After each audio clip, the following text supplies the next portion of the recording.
Assalamualaikum warahmatullahi wabarakatuh. Terima kasih kami sampaikan kepada moderator dan terima kasih kami sampaikan kepada panitia dengan fasilitas mic-nya yang tidak mempan tadi ya. Ada sedikit pertanyaan yang perlu kami tanyakan. Tadi menyinggung masalah tawasul, yang di sana menyinggung masalah tawasul di sana adalah bid'ah, tawasul bid'ah dan tawasul doa di tawasul. Saya teringat cerita teman saya waktu itu safari di daerah Gunung Kidul. Di sana teman saya itu menyampaikan beberapa hal yang bisa menjadikan atau bisa melancarkan rezeki. Salah satunya adalah dengan memberikan amalan-amalan membaca sholawat, begitu juga dengan sholat duha. Lah pada waktu itu karena teman saya itu berada di sana selama 1 bulan pada bulan Ramadan, ternyata seperti yang tadi Buya disampaikan itu, ternyata ada yang hasut. Orang di sana itu ada orang yang agamanya bukan agama Islam, agamanya itu adalah agama Darmo Gandul atau Gondal Gandul Darmo itu. Lah ternyata di sana itu karena memang sesepuh itu sudah disegani dan dihormati, sehingga banyak orang di masyarakat sana itu sudah hormat semua kepada orang itu. Kemudian si santri tadi itu dipanggil sama orang itu, ditanyai, kalau kamu mau dakwah maka kamu harus bisa menyesuaikan dengan perkataanmu. Kalau sholawat itu bisa mendatangkan rizki, kalau sholat itu bisa melancarkan rizki, tapi kenapa orang yang sholat itu juga rizkinya masih biasa-biasa saja? Dia mengatakan, saya sholat 5 waktu setiap hari tidak pernah berhenti. Saya juga motornya masih 1. Saya tidak sholat sampai sekarang, sudah 10 tahun saya nggak sholat. Malah motor saya itu tambah 2, bilangnya kayak gitu. Jadi kesimpulannya ternyata kita itu ketika berdakwah juga sesekali bertemu dengan orang seperti itu, akhirnya kita kebingungan. Ternyata memang kalau kita memberikan sholawat itu akan bisa menambahkan rezeki, mungkin sholat duha menambahkan rezeki. Ketika kita dibenturkan dengan seperti itu, seakan-akan omongan kita menjadi omongan yang tidak ada artinya. Lah itu mungkin solusinya bagaimana? Terus intinya mereka itu butuh bukti. Terus yang kedua adalah mengenai tadi bahwa dakwah itu jangan menunggu kaya. Dakwah jangan menunggu kaya. Sebenarnya ini saya agak setuju, agak tidak. Setujunya itu mungkin yang namanya orang itu kekayaannya kan berbeda-beda. Mungkin tidak ada salahnya bagi mereka yang sudah kaya mengatakan dakwah jangan menunggu kaya. Tapi saya yakin tidak bagi orang yang belum kaya. Dia pasti tidak akan bisa mengatakan dakwah jangan menunggu kaya. Prinsipnya apa? Jujur-jujur saja. Orang yang dakwah sebelum kaya, contohnya adalah santri-santri Lirboy, mungkin pada waktu bulan suci Ramadan itu kan didelegasikan menjadi kiai dadaan itu. Jujur saja ternyata dari cerita dari teman-teman, tomak itu nggak pernah bisa hilang dari hati kita. Sifat tomak itu nggak bisa pernah hilang dari hati kita. Seperti tadi disampaikan oleh Buya, ada kiai yang etok-etok ke WC untuk membuka amplopnya dan lain sebagainya. Saya yakin itu salah satu santri Lirboy pun juga yang ada seperti itu. Lah pertanyaannya, kalau kita dakwah jangan menunggu kaya. Ternyata kalau kita tidak menunggu kaya, tomak itu nggak akan bisa pernah hilang dari hati kita. Terus bagaimana? Apa kita hilangkan dulu tomaknya terus baru dakwah? Apa nggak apa-apa kita dakwah besertaan dengan tomak seperti itu? Terima kasih. Assalamualaikum warahmatullahi wabarakatuh. Bismillahirrahmanirrahim. Imam Ghazali menyebutkan tentang hakikat ikhlas itu, diantaranya adalah di saat kita mempunyai amalan itu jangan melihat hikmah dan faedah. Artinya kerjakan sebuah amalan karena Allah itu ikhlas. Itu adalah satu hal. Dan memang jangan dibiasakan orang itu mengharap dunia itu dibalik amalan-amalan. Dan itu yang terjadi di masyarakat dan memang yang paling laku ya begitu. Minta ijazah pengen cepat kaya. Pengen ijazah dapat ini. Sehingga lupa bahwasanya ada hal yang lebih penting dari itu. Sementara hakikat ahli tasawuf itu bukan mengajari orang seperti itu, tapi ahli tasawuf itu mengajari orang bagaimana mereka itu kaya sebelum kaya dan ada hubungannya dengan pertanyaan yang kedua. Jadi bagaimana orang itu kita fahamkan makna kekayaan sebelum mereka kaya. Jadi jangan dianggap orang itu tidak kaya itu langsung sengsara semuanya. Kita menemukan orang di kampung, suami istri yang hidupnya sederhana, kerja sehari dimakan sehari, ternyata mereka berduaan bisa ketawa-ketawa dan melihat tetangganya beli mobil bisa seneng padahal dia tidak punya, nggak ada dengki. Polos. Dan banyak mereka tidak pernah berangan-angan pengen punya gedung megah, tidak pernah berangan-angan punya mobil mewah, tidak pengen naik pesawat. Dia ingin hanya pengen saja, tapi tidak sampai merusak cara kinerja, cara mereka mencari rezeki dan mencari nafkah. Jadi ketenangan hati itu yang harus kita tanamkan di orang. Dan itu ada sangkut pautnya dengan yang kedua. Lah seorang juru dakwah dan ustadz itu tentunya harus yakin dengan ini. Dan ketahuilah semuanya kita dalam menjalani hidup ini selalu yakin kecuali urusan itu tadi. Urusan duit. Ini problem jadi tulabul ilim dan para ustadz itu. Kita menjalani hidup semua dengan yakin kecuali yang sudah dijamin oleh Allah. Malah tidak yakin. Coba kalau mau naik mobil, yakin enggak sopirnya bisa nyopir? Yakin, kalau enggak yakin enggak mau naik itu. Mobilnya bannya bener ya. Naik pesawat itu yakin bakal terbang atau miring-miring begitu. Jadi kita itu mau pergi ke warung, yakin enggak ada racunnya? Yakin. Kalau ragu ada racunnya enggak bakal makan. Kita menjalani hidup semuanya dengan yakin kecuali tentang janji Allah, rizki sudah dijanjikan itu. Jadi yang dibangun keimanan dan tidak nyerah. Jadi prinsip yang pertama tadi dalam dakwah tetap tidak bisa diganggu. Jangan nunggu kaya. Artinya dakwah tidak harus dengan uang. Siapa yang mengatakan dakwah dengan uang? Tapi makanya kalau kita duduk dengan orang kaya, jangan katakan dakwah harus dengan uangnya. Tidak. Tapi kita ingin orang kaya berdakwah dengan uangnya. Tapi jangan berkata dakwah harus dengan uang. Tapi kalau orang kaya hendaknya uangnya digunakan untuk dakwah benar. Tapi kalau orang menggantungkan dakwah dengan uang, problem. Sebab yang juru dakwahnya Nabi Muhammad tidak harus semuanya seperti Abdurrahman bin Auf, ada Ammar bin Yasir, ada Bilal bin Rabah dan sebagainya. Jadi ini kekayaan hati ini yang harus benar-benar dibangun. Imam Ghazali waktu membahas masalah kaya hati itu bukan omong kosong.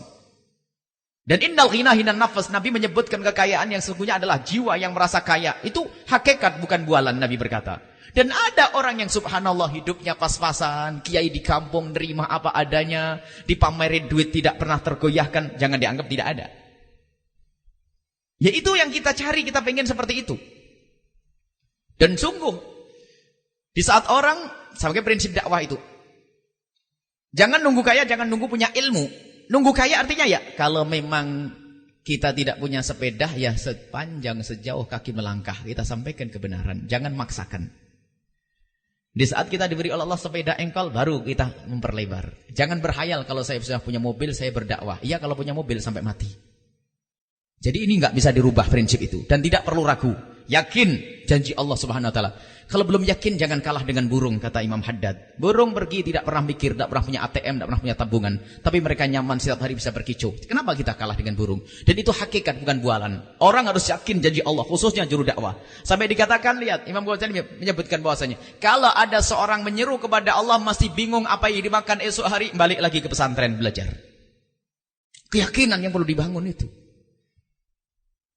Kalau lapar sehari saja, ketahuilah rumah Rasulullah adalah pernah 3 hari 3 malam tidak makan.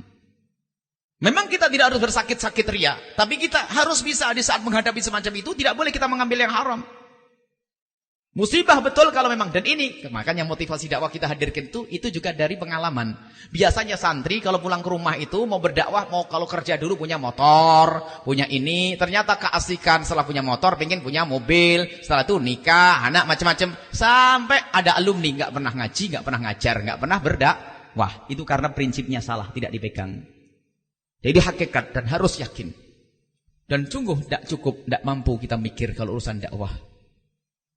Itu Allah yang membantu, in tansurullaha yansurkum. Dan itu banyak pengalaman dari para masyayikh dan sejarahnya Lirboyo sendiri bagaimana, penuh dengan ketawakalan. Dan yakin para masyayikh dimanapun membangun itu bukan duitnya sendiri, tapi Allah kirim dengan cara yang macam-macam. Nggak pernah mereka sibuk membuat perusahaan lalu membangun pondok, nggak ada itu kisah. Akan tapi menghadap kepada Allah dengan serius, Allah akan kirim orang lain yang akan mencukupi. Dan tidak pantas kita mengatakan, hei Pak Haji, saya mau dakwah ke Sumatera, beli tiket surga. Nggak ada. Kalau tidak punya tiket jangan keluar. Saya pun begitu, saya punya prinsip. Kalau saya nggak punya uang untuk beli tiket, saya nggak akan pergi. Nggak saya paksakan. Saya punya tim, semuanya ada duit atau tidak? Ada Buya. Ada beli tiket. Yang enak, biar saya bisa tidur di tempat itu. Kalau nggak ada, ya sudah. Jangan maksain. Dakwah memaksa itu nggak benar nanti. Akhirnya ngambil yang haram. Tapi tetap berdakwah. Kalau saya tidak bisa keluar Jawa, saya akan di Jawa. Kalau tidak bisa keliling Jawa Timur, saya akan dakwah di Cirebon saja. Karena di Cirebon juga, kalau musola-musola, insya Allah masih mau dengar. Kenapa harus muluk-muluk? Saya harus dakwah di Singapura. Saya harus dakwah di ini. Jadi biasanya yang menjadikan orang itu tidak betah dengan bekal yang sederhana karena terlalu muluk-muluk. Bercita-cita tinggi bagus. Tapi kalau sampai kita menjalankan yang haram tidak dibenarkan. Jadi prinsip itu tidak bisa diganggu-gugat. Kalau Anda ternyata masih belum punya jiwa seperti itu, betul-betul mengkhawatirkan. Bahayanya luar biasa. Semua dari kita. Jadi harus keyakinan dibangun. Yakin Allah, in tansurullah yansurkum. Dan ini harus Allah yang akan membantu. Mungkin ya pengalaman. Bukan karena baiknya kami, akan tapi begitulah. Termasuk proses pengalaman dakwah. Kita tidak punya yang mana bangunan miliaran saya tidak. Apalagi waktu kami bangun pondok itu, ya ini adalah diizini oleh guru, cuman syaratnya sederhana. Yang pertama adalah tidak boleh minta-minta. Ini kan dari guru kami. Memang agak susah waktu itu. Nggak bayangin dakwah membangun pondok nggak boleh minta-minta. Ini di Cirebon kita bangun, barangkali dari Cirebon boleh mampir lihat. Yang pertama tidak boleh minta-minta. Yang kedua, santri tidak boleh bayar. Aduh, ini kayaknya nggak boleh bangun pondok kayak begitu ya. Saya kepikiran, cuman yang ngomong guru. Akhirnya betul, kami menerima orang menitipkan anaknya 6 orang waktu itu. Setelah 6 orang berkembang 20-30, kami balik lagi ke Yaman. Ya Habib, ini sudah sampai 30. Gimana kalau saya hentikan saja sampai 30 saja? Ternyata dibentak dengan suara keras. Siapa yang ngasih makan ente? Mereka. Allah. Bukan ente kan? Iya selama ini. Ente kerja, merasa ente kerja cari duit? Tidak. Kenapa ente pusing? Ente bisa ngasih makan 30, ente bisa ngasih makan 300, ente bisa ngasih makan 3000. Aduh, sudah buka lagi. Sampai sekarang 300 gratis nggak bayar kan begitu. Jadi keyakinan itu ada. Ternyata bukan keyakinan saya. Kalau saya masih kadang ragu itu keyakinan guru saya itu. Guru saya patuh saja. Guru saya yakin, ya sudah yakin. Kadang-kadang yang mikir ngomong sama istri 300. Ternyata 300 ada aja makan sampai hari ini. Yang ngajar juga ada uang barokahnya. Setelah itu ada kita punya stasiun radio. Stasiun radio 1 stasiun 500, 1 stasiun itu 1 miliar. Setengah miliar. Ada sampai lebih. Itu orang ngasih. Sampai guru kami, ente kholas. Ente kamu sekarang usaha. Sampai sekarang kita selalu ditelepon. TV sudah punya belum? TV belum punya belum? Belum Bib. Cepat cari TV. Mikir. Dulu radio. Iya Bib, radio. Saya membuat radio komunitas. Komunitas itu gratis, nggak pakai izin. 3 tahun kita. Setelah 3 tahun kita komunitas terus, akhirnya dapat komersil. Komersil itu yang jangkauannya lebih gede, bukan komersil maknanya cari duit. Sebab radio kita nggak ada promonya. Kita dapat 1. Setelah dapat 1, dikasih oleh Allah Kuningan di atas gunung Kuningan 1300 di atas permukaan laut, itu sampai ke bawah sampai Batang suaranya. Yang kedua, itu semuanya setengah miliatan orang yang ngasih. Itu hanya yakin ke guru. Kalau saya pribadi kadang-kadang memang harus digembleng sama guru saya. Yakin. Bingung dari mana saya dapat duit 500 juta untuk beli radio. Hanya ngomong, saya tawar itu orang punya radio. Saya beli. Berapa? 500 juta. Ini sudah murah di Cirebon 500 juta. Baik. Itu izinnya loh, bukan alatnya, alat malah lain. Kami menawar seperti orang punya. Insya Allah tanggal 23 saya bayari. Nggak punya duit 23, kayak punya duit aja. Sebenarnya saya mikir, ya Allah saya ingat guru saya, yakin ya Allah. Tak taunya pas di hari yang ditentukan ada orang telepon, "Buya saya mau datang." Enggak, silakan. Bawa cek, saya ngelihat cek gede hari itu, rupanya dibayari sama orang. Kemudian yang kedua di Kuningan ada radio mau dijual ke orang Nasrani, dijual 1,5. Waduh bahaya ini, miliknya orang Islam, rupanya dia masih punya iman, ternyata diberikan kepada kita dengan harga murah. Setelah tawar menawar kami turun mampir di Kuningan, ada seorang pengusaha itu, saya mampir, assalamualaikum. Setelah itu kok ngomong, "Buya saya punya rumah sebelah itu, rumahnya buat pondok aja dijual, kalau laku buat beli radio." Ada yang beli radio, ada yang ngasih rumah. Saya turun ke bawah, rumah belum laku, rupanya sampai di bawah sudah ada yang bilang, "Dengar, Buya mau beli radio lagi ya?" "Iya, biar saya yang bayarin." Jadi dapat rumah dapat duit. Waduh, sudah. Akhirnya rumahnya dijual, sudah laku untuk bangun pondok. Artinya keyakinan itu yang perlu dibangun. Dan tolong jangan repoti orang, sudahlah. Dan Allah bil fuqara, ingat dengan orang fakir. Kalau pengen bangun pondok dan sebagainya, dekati orang fakir dan orang lemah, bukan pejabat dan orang kaya. Itu keyakinan harus dibangun. Innallaha sayansurkum bidu'afaikum. Allah akan menolong kalian dengan orang lemah. Sering ziarah siapa yang cacat, tertindas, sakit, datangi mereka, itulah akan mengundang pertolongan dari Allah. Dan itu dilakukan oleh guru-guru kami, dan kami pun niru mereka. Kalau sudah hajat mendesak itu datanglah kepada orang, bawa makanan, bawa ini, duduk dengan mereka, mereka bisa tertawa, setelah itu minta doa pulang, nanti ada jawaban setelah itu. Bukan kepada orang kaya sambil merengek, kiai, Pak Haji, oh Pak Haji, insya Allah ahli surga, Pak Haji ahli surga, ya insya Allah. Nah, menjilat hanya. Kalau sudah dekat sama cium tangannya pejabat. Kalau pejabatnya seperti Umar bin Abdul Aziz, saya cium kakinya.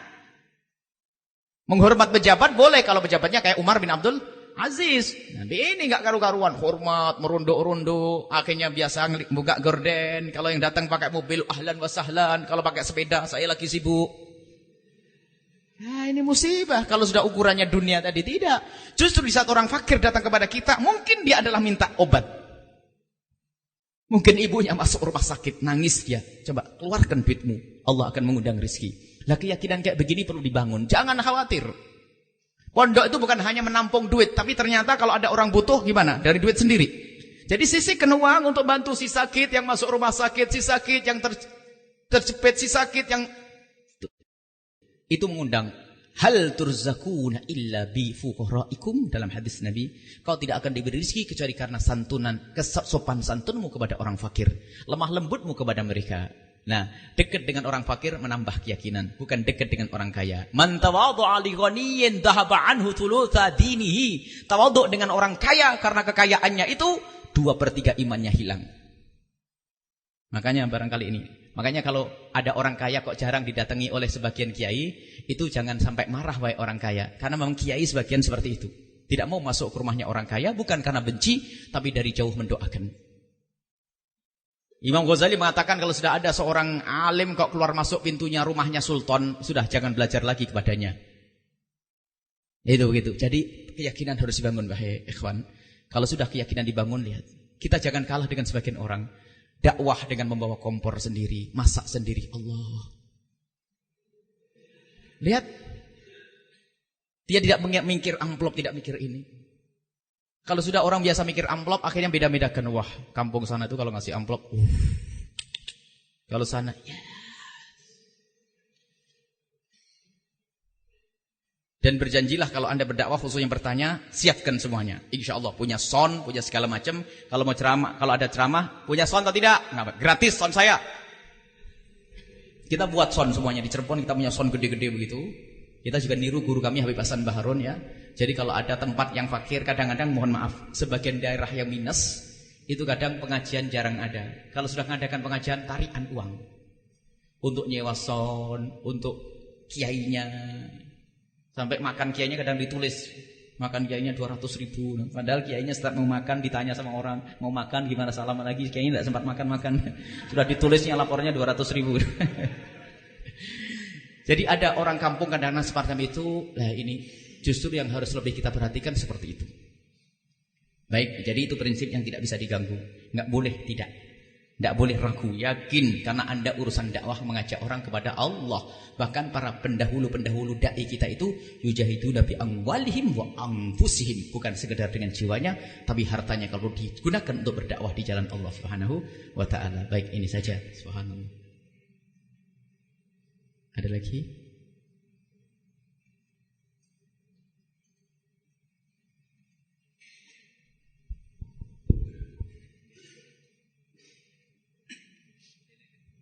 Assalamualaikum warahmatullahi wabarakatuh. Terima kasih moderator yang sudah memberikan waktu kepada kami. Pertanyaan dari kami ini, bagaimana kita bisa cermat dan peka membaca situasi masyarakat sekarang ini, dan bagaimana cara kita untuk melatih kepekaan kita gitu.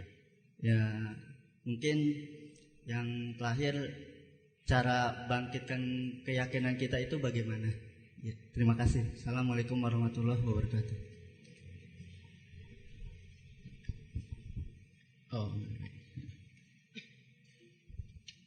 Baik, tadi masih ada susulan pertanyaan masalah. Kelihatannya ditanyakan oleh yang pertama tadi tawassul dengan sholat duha dan sebagainya, begitu mungkin seperti itu, tidak ada masalah. Cuman untuk berurusan dengan masyarakat awam, memang kita berurusan betul. Sampai saya sholat terus 2 tahun kok nggak dapat kaya-kaya. Karena selama ini hanya kita beri amalan, tidak beri kita pemahaman hakikat kaya itu seperti apa. Jadi lanjutkan. Dan kalau begitu, itu program itu harus dilanjutkan. Kampung yang sudah dimasuki itu harus terus kita masuki. Sampai ada pertanyaan, ini orang kafir kok kaya, orang Islam kok melarat. Itu tidak sebanding. Perbandingan itu bukan masuk. Karena apa? Orang Islam itu urusannya akhirat. Secuil akhirat nggak ada apa-apanya dibanding dunia seisinya, itu nggak ada apa-apanya. Ini bukan perbandingan. Jadi kalau orang membanding dunia dengan akhirat itu nggak nyambung. Sehingga pandangan masa depan kita adalah akhirat. Sampai suatu ketika Sayyidina Umar bin Khattab lagi mengendarai kendaraan yang mewah, tiba-tiba ada orang Yahudi di pinggir jalan lalu menyetop. Ma'agdzaba nabiyyuk. Alangkah dustanya nabimu ya Umar. Alangkah dustanya nabimu hai Umar. Begitu. Kenapa? Nabi Umar berkata, dunia itu adalah sijnul mu'min wa jannatul kafir.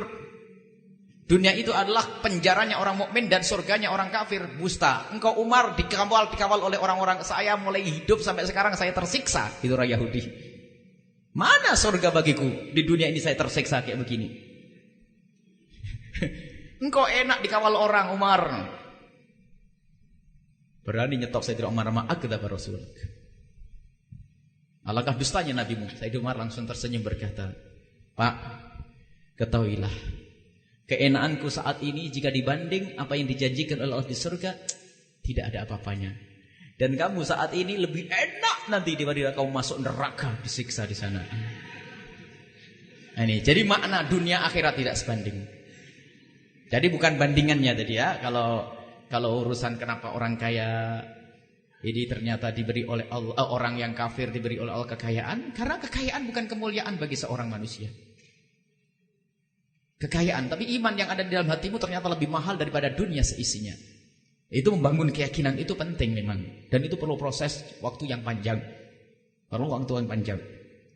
Sehingga jangan sampai kita disibukkan hanya bicara tentang keutamaan-keutamaan, tapi keinginan membangun iman itu dibahas oleh para ahli tasawuf. Membersihkan hati, keyakinan kepada Allah, termasuk memahami tentang janji-janji Allah di akhirat nanti, itu penting. Bukan sekedar di dunia. Sehingga dikatakan oleh Imam Ghazali termasuk tanda kurang ikhlas itu kalau setiap membaca ayat Al-Quran, faedahnya apa? Ini kan santri yang senang ilmu hikmah, pengen terbang di awang-awang. Ini bukan itu bukan pekerjaannya orang-orang yang ijtihad di dalam kebaikan itu. Setiap ayat hikmahnya, utamanya apa? Ini bisa begini, ini bisa enggak tembus. Ini bisa makan api deh. Makan pecel sana lah enak makan api. Ada orang aneh-aneh, ada santri, ada puasa bisa makan api itu. Ada biasanya santri aneh-aneh, sini insyaallah enggak ada aneh-aneh. Saya nemukan santri puasa bertahun-tahun katanya pengen makan api. Makan silet, makan besi, makan. Itu musibah ini. Ini biasanya itu sudah rusak imannya itu. Baik itu tawassul di amal soleh boleh-boleh saja. Kalau kita ngajari banyaklah sholat bu, nanti Allah akan memudahkan segala urusan. Baca sholat mudahkan segala urusan. Terus dibangun keimanannya. Bukan seperti kita transaksi jual beli dengan Allah. Ya Allah aku beli ini, aku sudah sholat duha 60 kali, mana rezekimu? Tidak ada, kita tidak ada janji seperti itu. Tidak ada semacam transaksi. Baik, pertanyaannya adalah bagaimana kita itu untuk itu ilmu baru memang. Termasuk kecerdasan seorang dai juru dakwah itu adalah cermat membaca masyarakat. Itulah yang akan menimbulkan cara berdakwahnya Nabi yang diajarkan oleh Rasul, namanya hikmah. Hikmah itu pas dosisnya. Kayak dokter itu kalau mau ngasih obat kepada pasien harus pas dosisnya. Tidak boleh kurang nanti penyakitnya jadi kebal, tidak boleh berlebihan nanti orangnya yang mati bukan penyakitnya yang sembuh. Jadi hikmah itu tepat. Hikmah itu tidak harus lembut, tapi pas. Lah untuk mengepaskan ini gimana? Ini ilmu memang. Dan itulah harus ditanyakan dan bagaimana caranya. Belajar terus. Memahami masyarakat. Lalu apa yang harus aku berikan? Sehingga nanti dalam penyusunan materi nanti kalau berdakwah itu berikan apa yang mereka butuhkan. Jangan engkau berikan apa yang engkau mau. Itu. Berikan kepada mereka apa yang mereka butuhkan saat ini. Ilmu sholat yang udah usah kadang-kadang terlalu pinter mantek. Dikit-dikit mantek. Orang kampung mantek. Ini ya, jadi berikan apa yang mereka butuhkan. Ini satu metode. Bagaimana kita tahu? Makanya termasuk cara dakwah kami akhir-akhir ini kami mencoba untuk membuka tanya jawab. Itu sebetulnya kami ingin tahu apa sih yang diinginkan mereka. Sebab sebagian pertanyaan itu adalah problem di masyarakat itu sendiri. Untuk bekal. Biasanya tanya keadaan masyarakat gimana, masyarakat sini seperti apa dan sebagainya. Jadi hikmah itu muncul dari pemahaman kita. Hikmah itu adalah tepat. Dosisnya tepat. Orang awam, jarang sholat, ini kita ancam neraka, pusing dia. Rindukan kepada kebaikan, rindukan majelis ilmu, rindukan keberkahan, berkat hadir majelis insya Allah akan buka hati kita dan sebagainya. Jadi harus tepat. Jadi betul yang ditanyakan, gimana caranya? Itu belajar yang tidak ada hentinya. Belajar dicermati kampung kita, masyarakat kita. Makanya catatan kecil itu penting. Kadang-kadang wah ini kayaknya tidak tepat di masyarakat ini. Jadi harus kita paham itu. Sehingga dakwah kita nanti mengena. Barangkali ya kita melihat satu masyarakat yang senang dangdutan misalnya. Waduh setiap hari joget, goyang pinggul semuanya. Nah bagaimana kita di saat dakwah ke tempat ini? Ya jangan langsung diantem itu. Suruh diusir nanti, pulang sana kamu nih ngakuin. Tapi juga diajar yang lain. Termasuk kami itu waktu itu rindu waktu itu pertama kali ngelihat orang-orang keluar dari sebuah departemen, ada sebuah pertokoan raksasa yang ada di Cirebon. Keluar itu subhanallah semuanya pakai, mohon maaf, rambut pendek. Kalau rambutnya panjang harus sanggul naik ke atas sehingga lehernya itu harus terlihat begitu. Kemudian mohon maaf roknya itu adalah 5 atau 10 cm lah, pokoknya pendek sekali. Itu sudah peraturan.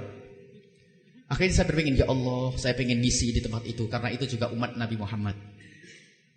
Akhirnya suatu ketika, betul kami ada yang datang, biasanya saya itu rakus kalau mereka datang langsung saya tanya, bisa enggak seminggu sekali saya ngisi di situ? Itu awal-awal dakwah di Cirebon. Kalau enggak bisa, harus sebulan sekali. Akhirnya bisa seminggu sekali. Kita tidak akan berbicara tentang menutup aurat dan sebagainya. Tapi secara otomatis karena kita tidak bicara jorok dan sebagainya, mereka tuh bingung kalau pengajian kita itu semua umbul-umbul itu dijadikan untuk menutup, mohon maaf. Menutup, mereka malu sendiri. Jadi karena tidak punya kerudung dan sebagainya, tidak pernah saya suruh pakai kerudung. Cuman sudah ceramah yang ke-6 atau ke berapa 8 itu dengan istilah topik yang namanya surat cinta untuk semuanya. Sampai bahasa kasih kami kepada semuanya. Akhirnya kami katakan bahwasanya saking cintanya kepada Anda semuanya, bahwasanya kami tidak ingin satupun masuk neraka. Kami ingin semuanya dimuliakan di rumah tangganya dan sebagainya. Nah, akhirnya yang kita ajak bicara adalah orang yang berjilbab dulu. Hai orang yang sudah berjilbab, kesombonganmu juga menghantarkan neraka. Yang sudah berjilbab awas, hati-hati, jangan merendahkan yang tidak berjilbab. Yang jilbaban nanti dulu. Itu strategi juga. Jadi yang awas, biarpun kamu berjilbab kayak apapun, tapi ternyata engkau merendahkan yang belum pakai jilbab, hatimu kotor. Dan maksiatnya hati lebih gede dari maksiatnya jilbab. Terus ini, setelah kita itu, begitu juga wahai yang belum berjilbab, senantiasalah memohon kepada Allah, ya Allah mudahkan aku untuk berjilbab, berkerudung akan mendapatkan ridho dari kekasihmu Nabi Muhammad. Terus begitu. Kalau yang berjilbab saja tidak boleh merendahkan yang tidak pakai jilbab, apalagi yang tidak berjilbab tidak boleh merendahkan yang pakai jilbab. Pelan, jangan sampai langsung jilbab masuk neraka. Awas. Dan setelah itu ternyata setelah pengajian kita itu 50% lebih mereka pakai kerudung. Sampai direkturnya waktu itu ngomong, "Buya, apakah saya wajibkan saja?" Nah, ente siapa? Saya itu masih bawahan, karena miliknya orang pusat sana. Lah, kalau seandainya Anda membuat undang-undang, kira-kira malah menjadi masalah atau tidak? Ya, kayaknya sih bakal bermasalah. Ya jangan resiko. Kita ingin membawa mereka kepada jilbab karena hati mereka yang tergugah, bukan karena undang-undang. Nah gitu. Akhirnya setelah itu kita sudah mulai bebas bicara masalah jilbab. Sehingga doa yang terakhir, ya Allah yang belum berjilbab, ya Allah ampuni dosanya, Allah muliakan mereka, ya Allah. Kalau kirimkan kepada mereka suami yang cinta, Allah istrinya memakai jilbab. Semoga semoga mereka diberi pemahaman kecantikan yang suka dengan jilbab. Itu berubah. Jadi jangan langsung main hantam begitu. Dakwah amar ma'ruf nahi munkar al-haq. Nanti ada metode itu. Makanya perlu komunikasi. Dakwah itu penting. Dakwah itu tidak sendiri, tapi super team, bukan Superman. Tahu Superman? Celananya di luar kan? Itu orang keblinger. Kita perlu super team. Bukan Superman. Sekarang ada pengen Superman, paling hebat, nggak mau komunikasi sama orang. Kalau temennya salah, syukurin, memang yang hebat cuman saya. Kita saling memberitahu, kalau kamu ke sana hati-hati loh, jangan begini. Dan betul yang ditanyakan tadi, ilmu kepekaan itu dibangun mulai saat ini. Ilmu kepekaan. Jadi Anda berlatih nasihati si A beda dengan nasihati si B. Nasihati si C beda dengan nasihati si D. Dan nanti ada di dalam metode menyampaikan, nanti insya Allah besok kita sampaikan, kebenaran tidak harus diucapkan hari itu.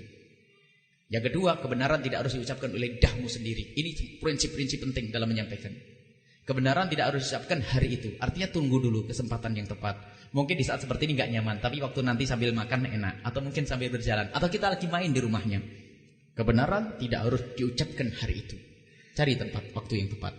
Kemudian kebenaran tidak harus diucapkan oleh lidahmu sendiri. Bisa saja nanti dengan mengirim surat atau mungkin melalui orang yang bisa dipercaya. Nanti insya Allah kita terus akan berjalan sampai kita benar-benar bisa masuk ke segala kelompok dengan manhaj hikmahnya Nabi Sallallahu Alaihi Wasallam. Terus perlu dicatat, belajar peka. Belajar peka, memahami masyarakat. Seperti ini. Jadi berjalannya mereka tuh kelihatannya ngelihat apa-apa, tapi di balik itu ada gambaran. Seperti itu. Baik, wallahu a'lam bishawab. Yang kedua, menumbuhkan keyakinan, yaitu yang kita sampaikan tadi. Keyakinan baca janji-janji dari Allah dan Rasulnya. Artinya kurangnya yakin itu juga kurangnya iman di hati kita. Sebab rizki sudah dijamin oleh Allah Subhanahu wa ta'ala. Kemudian ada satu hal. Ada sebagian kekasih Allah itu dalam berdakwah doanya begini. Ya Allah, tunjukkan buah perjuanganku nanti kalau aku sudah mati. Takut waktu terlihat perjuangannya waktu hidup, takut jadi fitnah. Takut berubah jadi ujub. Jadi memang tidak mencari suhroh kemasyhuran di dunia ini, pengen masyhur di akhirat nanti. Ada sebagian yang sampai berdoa seperti itu. Karena ini, jadi gini, tujuanmu baik. Dengan cara yang baik, maka kau akan sampai kepada tujuan yang hakiki, biarpun secara lahir belum. Maknanya juga bisa kita balik. Orang kalau menuju sesuatu yang sangat baik, tujuannya baik tapi caranya tidak baik, tidak akan sampai kepada tujuan. Tujuannya baik, caranya tidak baik, nggak sampai. Tujuannya bangun masjid untuk sholat ibadah kepada Allah, tapi caranya mengumpulkan preman untuk merampok. Coba, nyampe atau tidak? Tidak nyampe. Tujuannya baik, caranya nggak baik. Itu contoh gamblang. Maka kalau Anda berdakwah, tujuan Anda baik, maka cara berdakwah dengan rezeki yang halal untuk beli tiket, yang kita makan yang halal. Minta itu tidak halal loh ya, minta itu. Siapa mengatakan minta itu halal? Peminta-minta bagi orang yang mampu adalah haram. Bahkan nanti di akhir termasuk minal kabair, orang yang bisa mencari kerja sendiri suka minta-minta. Apalagi mintanya dengan makom, gelarnya kiai, itu adalah al-akhdhu bil haya, akhdhu bis saif, itu perampok kiai itu. Kiai merampok tuh ada. Ini 10.000 ini. Cincinnya buat saya ini. Enggak enak, enggak ngasih. Ini saya ngedumel. Itu kayak ngerampok lebih dari pedang. Kalau perampok adalah dengan pedangnya, kalau ini dengan makomnya. Hati-hati. Jangan suka minta-minta. Mentang-mentang kiai gede nanti. Masya Allah, surbannya bagus. Banyak di rumah. Ada berapa surban di rumah? Masya Allah. Pakai sholat, pakai ceramah setiap hari dapat pahala. Ngerti enggak?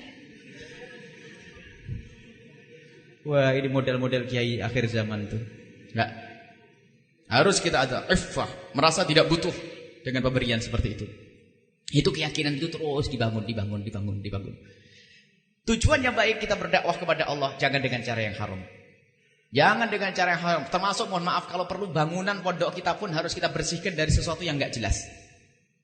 Karena kita menuju kepada Allah kalau dengan yang haram. Sampai kami sering ingatkan, hei ahli iman, kalau kita membangun masjid karena Allah, ketahuilah, amal sholat yang kita lakukan di masjid itu belum tentu diterima.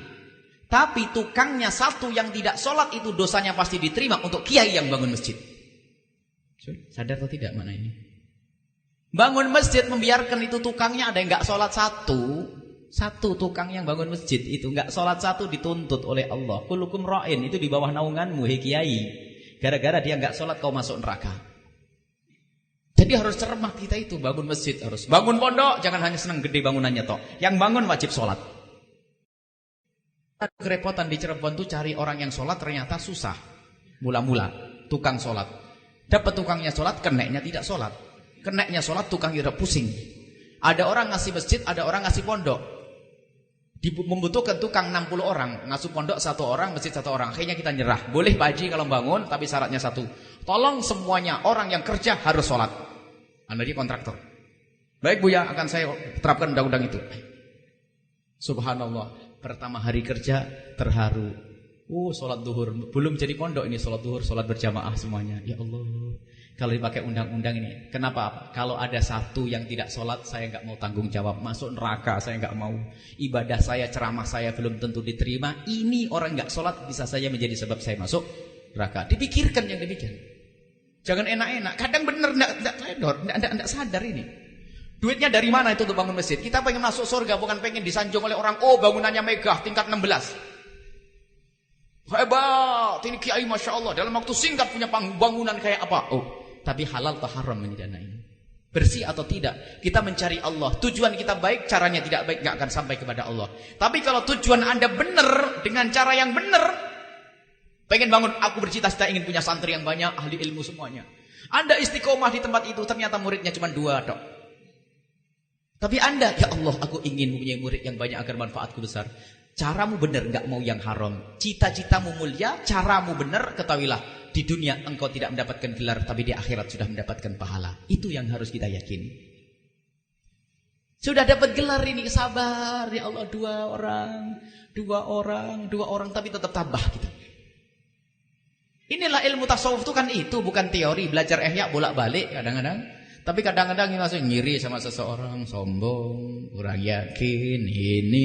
Jadi membangun keyakinan itu harus dibincangkan setiap saat dan tidak ada hentinya. Terus sambil kita tafakur, iya ya terus. Tafakur benar kalau saya begitu, saya. Jadi seperti itu ya. Insya Allah harus kita jadi ahli yakin yang saya yakini. Dan untuk menumbuhkan keyakinan terus belajar. Mendengarin tadi menumbuhkan keyakinan. Besok dengar lagi numbuh keyakinan. Dengar lagi tumbuh keyakinan. Keyakinan perlu dicari. Memang ada keyakinan yang langsung diberi. Allah yajtabi ilaihi may yasha' wa yahdi may yunib. Allah akan menarik orang diberi keyakinan. Dan kadang keyakinan kita cari dengan cara belajar. Belajar seperti ini. Belajar dengan orang yakin. Lihat para guru-guru masyayikh kita itu belajar dengan penuh keyakinan. Mereka itu dakwah dengan penuh keyakinan, enggak pernah bingung, ternyata berhasil. Kita pun harus seperti itu. Wallahu a'lam bishawab. Waktu sudah cukup. 1, tapi pertanyaan 1 aja. Mangga, ada 1 belakang. Ini belakang dulu. 1 aja. Terakhir ya.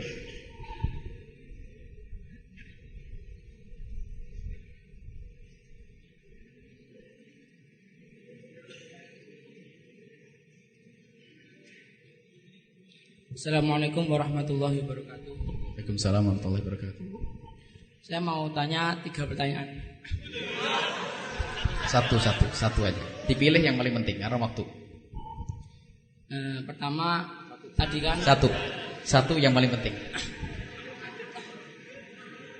Tawasul itu kan enten yang pakai doa, ada yang doa bitawasul enten. Lah tawasul yang bidoa itu kan tawasul pada orang yang masih hidup seperti itu. Nah nanti kalau saya pernah dengar bahasa di tafsir itu kan asyhada ahya fi kuburihim. Dan nanti kalau orang awam itu meminta doa pada wali songo yang mana itu beliau juga syuhada, apakah dibenarkan seperti itu tawasul bidoa? Karena saya pernah dengar asyhada itu ahya fi kuburihim seperti itu. Satu lagi. Cukup. Assalamualaikum warahmatullahi wabarakatuh. Waalaikumsalam warahmatullahi wabarakatuh. Kalau seandainya yang bertanya ini beliaunya ini terlambat, mungkin dimaafkan. Kalau datang dari awal kayaknya nggak dimaafkan ini. Kita sudah menyebutkan bahasanya kalau ada orang minta doa kepada Nabi setelah meninggal dunia, memang kebanyakan orang adalah mengatakan tidak. Ternyata Ibnu Katsir menyebutkan dalam kisah waktu menafsiri walau annahum idzalamu anfusahum ja'uka, itu mengisahkan seorang yang datang kepada Nabi. Dan riwayat lain dalam Bidayatul Nihayah setelah meninggal Nabi mengatakan istasqi, ya Allah mintakan hujan kepada Tuhan. Jadi minta doa kepada orang yang telah meninggal dunia yaitu Rasulullah, itu adalah tawasul biddu'a. berdoa kepada orang mati masih ada celah. Pun akhirnya mintanya kepada Allah Subhanahu wa taala. Tapi tetap sebaiknya dihindari bagi orang yang ngerti, kecuali kepada Nabi SAW. Tapi jangan mengatakan itu bid'ah. Karena Imam Ibnu Katsir sendiri Asy-Syafi'i, beliau adalah seorang Syafi'i madhab, termasuk imam juga di dalam urusan tafsir. Beliau mengisahkan kisah itu dan bukan kepleset. Jadi minta kepada Nabi setelah Nabi meninggal, itu yang Anda tanyakan. Jadi kalau orang awam bukan suatu yang salah. Ya Syekh Abdul Qadir Jalani doain saya. Mereka mendengar. Dan ada pun masalah mereka mendoakan kepada kita atau tidak, ini masalah lain. Hanya boleh tidak kita meminta kepada Syekh Abdul Qadir Jalani untuk mendoakan kita? Ada dikisahkan Ibnu Katsir, orang datang kepada Rasulullah sallallahu alaihi wasallam dan minta kepada Nabi. Nabi dalam hidup kuburnya ada hidup. Nabi adalah imamus syuhada. Para wali pun demikian. Bal ahya'um inda rabbihim yurzaqun. Mereka hidup dan diberi rezeki di dalam kuburnya. Dan kehidupan yang beda alam barzah. Dan doa mereka apakah berguna untuk kita? Ini masalah lain. Masalah lain. Sehingga nanti ada beberapa masalah itu yang orang tidak bisa membedakan. Contoh, insyaallah pertemuan yang akan datang, antara nyampe dan tidak nyampenya pahala, dan boleh dan tidak bolehnya kita mengirim pahala. Itu kadang orang sungsang sembelit, itu salah. Itu ada pelik. Jadi yang diperbincangkan oleh para ulama itu adalah nyampe dan tidak nyampenya pahala. Ini pada pertemuan yang akan datang. Ihda'u thawab, tahlil. Tahlil itu menghadiahkan pahala, itu yang diperdebatkan oleh para ulama, nyampe atau tidak nyampe, bukan boleh atau tidak boleh. Jadi pertanyaan tadi, bolehkah kita minta didoakan? Itu adalah pertanyaannya adalah terkabul atau tidak terkabul, gitu saja. Bukan masalahnya adalah boleh atau tidak boleh. Kalau boleh ada contohnya, Kak. Kan kita bukan mintanya pada orang kubur, hei orang kuburan berikan aku duit, enggak begitu. Tapi kita tetap mengatakan, wahai ya Rasulullah, istasqil ummatika, mintakan hujan kepada umatmu ya Rasulullah. Mintakan kepada Allah untuk kami ya Allah. Ya Rasulullah, mintanya kepada Allah. Agar minta kepada Allah, dan itu bukan sesuatu yang syirik. Kalau ini mengatakan syirik, dia adalah tidak mengerti makna syirik. Oh, mintanya kepada Rasulullah. Hanya Rasulullah sudah meninggal. Hanya permasalahannya adalah apakah dengan begini ini cara yang paling mudah dikabul oleh Allah dalam doa atau tidak. Ini tawasul dengan doa. Tapi yang dipermasalahkan di kampung bukan itu selesai. Yang dipermasalahkan di masyarakat kita, makanya harus jelas, adalah ad-du'a bit tawassul, itu loh yang membawa orang-orang soleh. Biasanya berkat para wali songo ini semoga Allah mengabul doa kita semuanya. Ini tawasul dengan doa biarpun pakai bahasa Indonesia. Lo isolihin masyakil adi mughriba kata-kata asallah, semoga Allah Subhanahu wa taala mengampuni kita semua berkat para wali songo, Allah memudahkan segala urusan kita. Itu selalu kita baca, namanya tawassul. Termasuk adalah di antaranya sholawat yang dikatakan syirik. Sholawat tawassul. Sholawat tawassul dikatakan syirik. Sholawat nariyah. Itu kan sholawat tawassul. Ini gimana ya, Fam? Allahumma sholli kamilatan salaman taman. Alladzi tanhallu bihil uqadu, akan terurai bihi disabab Nabi Muhammad, dengan Nabi. Itu tawasul dengan wa tanfariju bihil qurab, akan terurai segala kesusahan itu, kesumpekan, segala kerupakan itu akan dibuka oleh Allah. Wa tuqda bihil hawaiju, segala hajat. Wa yustasqa al-ghamamu, dan di yustasqa itu akan dimintai hujan. Al-ghamamu itu adalah majas di situ, bukan mendung, yang maksudnya minta kepada Allah. Jadi siapa yang membuat mendung itu? Ya yustasqa bihil ghamamu, dan akan dimintai hujan bihi dengan Nabi Muhammad, al-humam, mendung. Dan itu katanya syirik, itu pernah dengar kan? Disyirikkan. Justru ini adalah suatu yang luar biasa. Bagaimana berani mensyirikkan? Adapun wa yustasqa bihi itu ada di dalam Bukhari. Bab salat istisqa. Ada salah satu syair dari Abu Thalib, itu diambil oleh Imam Bukhari. Dan kalimat hadis itu sendiri, dalam kalimat di kitab Sahih Bukhari itu bunyinya wa yustasqa biwajhihi, dan kalimatnya persis dengan sholawat nariyah. Mereka itu karena nggak mencermati baca-baca kayak gini, dipikir syirik. Kalau syirik, Imam Bukhari juga syirik. Kenapa Imam Bukhari mengabadikan sebuah syair yang di situ adalah wa yustasqa biwajhihi, dimintai hujan dengan pangkatnya Nabi sallallahu alaihi wasallam, dengan wajahnya Nabi sallallahu alaihi wasallam. Jadi itulah yang harus kita pahami, intinya seperti itu detailnya. Doa tawassul. Kalau masalah tawassul dengan doa kepada orang mati, itu pun tidak boleh kita katakan syirik. Karena kita tidak minta kepada orang yang meninggal dunia. Baik, pun kalau seandainya kita minta kepada orang yang meninggal dunia, tidak boleh langsung kita hukumi syirik, kecuali kita tanya niatnya apa. Karena tidak ada perbedaan orang yang hidup dengan mati. Hanya bedanya, kalau orang minta kepada sesuatu yang tidak bisa memberi, barangkali adalah ketidakfahamannya. Aku minta, wahai batu, berikan aku duit. Beda, Pak, kamu orang kaya, beri saya duit, masuk akal. Tapi kepada batu, akan tapi apakah ini langsung dikatakan syirik? Karena kita tidak meyakini bahasanya itu yang memberi, maka tidak akan syirik. Jadi bab syirik itu bab yang panjang, bab yang lebar, tidak boleh orang terburu-buru mensyirikkan seseorang. Itu saja, jangan lebar-lebar dulu. Intinya kita balik kepada poin-poin penting. Tawasul ada dua, tawasul bidu'a dengan tu'a bitawasul. Tu'a bitawasul ada dua, amal soleh dan orang-orang soleh. Orang soleh nanti ada macam-macam, waktu hidup dan waktu Rasulullah dan selain Rasulullah. Itu setelah itu gamblang, maka baru ada pemahaman. Wallahu a'lam bishawab. Bismillahirrahmanirrahim. Alhamdulillahirabbil alamin. Allahumma shalli ala sayyidina Muhammad wa ala ali sayyidina Muhammad. Allahumma ya Rabbana ya Rabbana ya Allah ya Allah. Engkau mudahkan kami untuk menuntut ilmu ya Allah. Maka mudahkan kami untuk mengamalkan ilmu kami. Engkau mudahkan kami ya Allah untuk menuntut ilmu, mudahkan kami untuk mengamalkan ilmu kami ya Allah. Dan jadikanlah lidah kami selalu mengucapkan kebenaran yang bisa didengar oleh hati dan telinga sebagai kebenaran dan mudah untuk diamalkan ya Allah. Ya Allah, jadikan kami juru-juru dakwah kekasih-Mu yang sesungguhnya, juru-juru dakwah ahli surga-Mu ya Allah. Ya Allah, ya Allah, berikan kepada kami kemudahan ya Allah untuk menyampaikan kebenaran kepada orang lain, dan Engkau-lah yang memberi kemudahan. Ya Allah, ya Allah, ya Allah, jadikanlah dunia di tangan kami. Jangan Kau jadikan dunia di hati kami ya Allah. Kami mengerti dakwah tidak harus dengan dunia, akan tapi yang Kau beri dunia, jadikan dunianya untuk berdakwah ya Allah. Jangan sampai ya Allah keyakinan kami dalam berjuang adalah menggantung kepada selain-Mu, dan dunia adalah selain-Mu. Kami ingin berjuang dan berdakwah hanya menggantung kepada-Mu, Wahidat yang Maha Kaya, yang tidak akan menyanyiakan hamba-hambanya, lebih-lebih hamba yang bergantung kepada-Mu ya Allah. Ya Allah, Engkau Maha Kuasa dan Engkau Maha Kaya ya Allah. Engkau Maha Kuasa dan Maha Kaya, dan kami mohon berikan kepada kami kekuatan dalam berjuang ya Allah. Dan berikan kepada kami kerinduan dalam berjuang, ketabahan dalam berjuang, semangat dalam berjuang. Dan jadikan perjuangan kami itu semua karena-Mu ya Allah. Jangan sampai kami berjuang karena dunia, karena pangkat, karena kemasyhuran ya Allah. Ya Allah, Engkau Maha tahu apa yang ada di hati kami. Jika itu kotor, bersihkan Wahidat yang Maha bersih.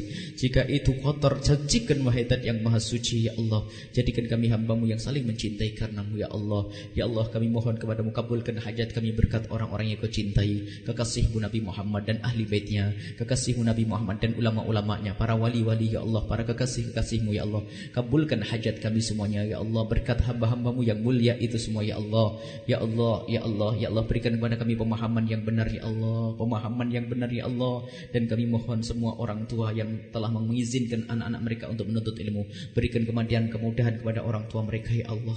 Kemudahan dan mudahkan kami mendapatkan rezeki yang halal, jauhkan kami dari yang haram ya Allah. Jauhkan kami dari ketamaan yang merupakan kefakiran yang tersembunyi ya Allah. Jauhkan kami dari rakus adalah ya Allah, rakus, tamak, kefakiran yang tersembunyi di balik kekayaan sekalipun ya Allah. Kami takut jika hati ini rakus, biarpun kami mempunyai lembah emas, kami masih tetap akan kekurangan. Maka kami mohon kayakan hati kami ya Allah. Jangan sampai kami menjadi orang-orang yang rakus ya Allah, yang rakus ya Allah, yang tamak ya Allah. Engkau lah yang memiliki hati kami, Engkau yang menguasai hati kami. Dan kami mohon ya Allah, mudahkan segala urusan kami, yang sakit sembuhkan, dan berikan kepada kami umur panjang dalam ketaatan serta sehat walafiat ya Allah. Dan guru-guru kami muliakan mereka, yang masih hidup muliakan dalam rumah tangga mereka, dalam kehidupan mereka, panjangkan umur mereka, berikan ketabahan dan kesabaran, dan berikan kemudahan. Dan yang telah mendahului kami, guru-guru kami yang telah kembali kepada-Mu, berikan pengampunan dan kasih sayang-Mu kepada mereka, dan kembalikan kepada kami berkah-berkah mereka ya Allah, sehingga hidup kami menjadi hidup penuh rahmat dan berkah ya Allah. Panjangkan umur kami dalam ketaatan serta sehat walafiat, dan kami mohon berikan kepada kami semua husnul khotimah, husnul khotimah, husnul khotimah, mati dalam keadaan iman. Dan kami mohon ya Allah, jadikanlah ucapan kami di akhir hayat kami kelak saat Kau cabut nyawa kami adalah kalimat agung dan mulia, la ilaha illallah Muhammadur Rasulullah, la ilaha illallah Muhammadur Rasulullah, la ilaha illallah Muhammadur Rasulullah sallallahu alaihi wasallam. Rabbana atina fid dunya hasanah wa fil akhirati hasanah wa qina adzabannar. Sallallahu alaihi sayyidina Muhammadin wa ala alihi wa sahbihi wasallam. Walhamdulillahi rabbil alamin. Al-Fatihah.